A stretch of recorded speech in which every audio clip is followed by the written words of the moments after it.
Long before the white men crossed the oceans, deep in the heart of Yoruba land, the people lived by the wisdom of the Orishas, the powerful gods who ruled nature, destiny, thunder, rivers, fertility, and war.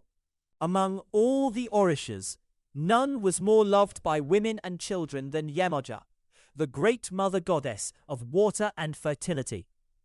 The Yoruba people believed she lived beneath the rivers and seas, watching over mothers, protecting babies, and blessing barren women with children. This is the story of how the people worshipped Yemoja and the other Yoruba gods. The village of Ile-Agbon sat beside a mighty river surrounded by thick forests and red earth roads. Every morning, women walked to the river with clay pots balanced on their heads, while drummers played softly in the marketplace. The villagers believed the river belonged to Yemoja. Nobody fetched water without first bowing their heads. Nobody insulted the river. Nobody dared fish on sacred days. At the center of the village stood an old shrine covered with white cloths, cowrie shells, and calabashes filled with fresh water.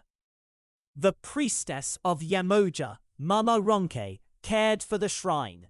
Her hair was silver like moonlight, and her eyes carried the wisdom of many generations. One dry season, the river began to shrink. Fish died near the banks. Crops withered. Women struggled to conceive children. Fear entered the hearts of the villagers. The gods are angry, the elders whispered. The king summoned the priests of the Orishas. First came the priest of Sango, god of thunder and fire, dressed in red robes and holding a double-headed axe. Then came the hunter priest of Ogun, god of iron and war, carrying a cutlass blackened by sacrifice. Finally came Mama Ronke, dressed completely in white beads that jingled as she walked. The king spoke with worry in his voice. For months, the rain has refused to fall. The wombs of our women remain empty. The river of Yemoja is dying. Tell us what we have done wrong. The priests became silent. Mama Ronke closed her eyes and placed both hands into a bowl of sacred water. Suddenly, the wind began to blow. The drums outside stopped by themselves. Then she spoke in a strange voice that did not sound human. Yemoja is unhappy. Fear spread across the palace. The priestess continued. The people have forgotten the old ways. They take from the river but give nothing back. They no longer honor the gods with clean hearts. The villagers lowered their heads in shame. Years ago, every new child was brought to the river for blessing. Every harvest began with sacrifice. Every festival honored the Orishas with dancing, drumming, and prayer. But greed had entered the land. Young men mocked the traditions. Sacred forests were cut down. The river was polluted with waste. The gods had grown silent. The king fell to his knees. What must we do to restore peace? Mama Ronke opened her eyes slowly. For 7 nights, the village must worship the Orishas again. Then Yemoja may forgive us. That evening, preparations began immediately. Women dressed in white garments. Men repaired the sacred shrines. Children gathered flowers and cowrie shells near the riverbank. As darkness covered the land, the sound of talking drums echoed through the village. Boom, boom, boom. The festival of the Orishas had begun. On the first night, the people worshipped Ogun. Black goats were offered, while hunters danced with cutlasses in the firelight. Ogun, opener of roads, they shouted. On the second night, they honored Sango. Thunder rolled across the sky as dancers spun with flames in their hands. Women sang praises to the mighty king of lightning. By the fourth night, the village was transformed. The people fasted. They prayed. They confessed their wrongdoings. No one fought. No one stole. Even the river seemed calmer.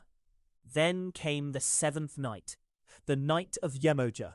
Hundreds gathered beside the sacred river dressed entirely in white and blue. The moon reflected across the water like silver oil. Mama Ronke stood before the crowd. holding a calabash filled with milk, honey, and white flowers. The drummers began slowly. Dum, dum, dum. Women moved their waists gently in sacred dance. Some began to cry. Others sang ancient songs in Yoruba. Yemoja, mother of waters, protector of children, queen of the river. The priestess walked into the water until it reached her waist. Then she lifted the calabash high above her head. "Great Mother," she cried, "forgive your children." The entire village fell flat to the ground. Suddenly, the river began to move. Waves rose without wind. A strange blue light appeared beneath the water.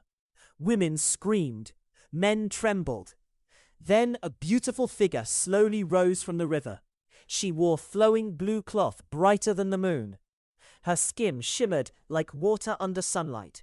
Long beads hung from her neck. Fish circled around her feet. It was Yemoja. No one dared look directly into her eyes. The goddess spoke softly, yet her voice sounded like rushing rivers. "My children." The villagers shook with fear and wonder. "You forgot that nature is sacred. You polluted the waters that give you life. You abandoned the ways of respect and balance." Tears rolled down the king's face. "We are sorry, Great Mother." Yemoja lifted her hand. "If your hearts remain pure, the river shall live again."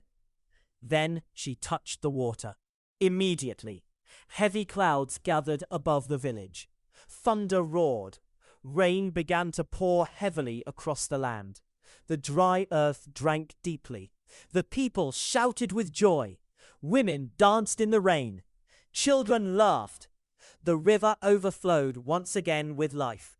Before disappearing beneath the waters, Yemoja spoke one final warning.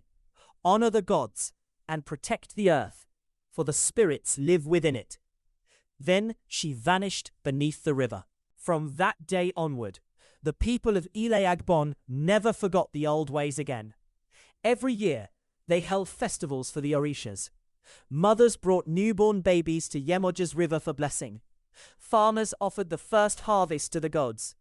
And whenever the drums echoed through the night, the people remembered that the Orishas were always watching, especially Yemoja.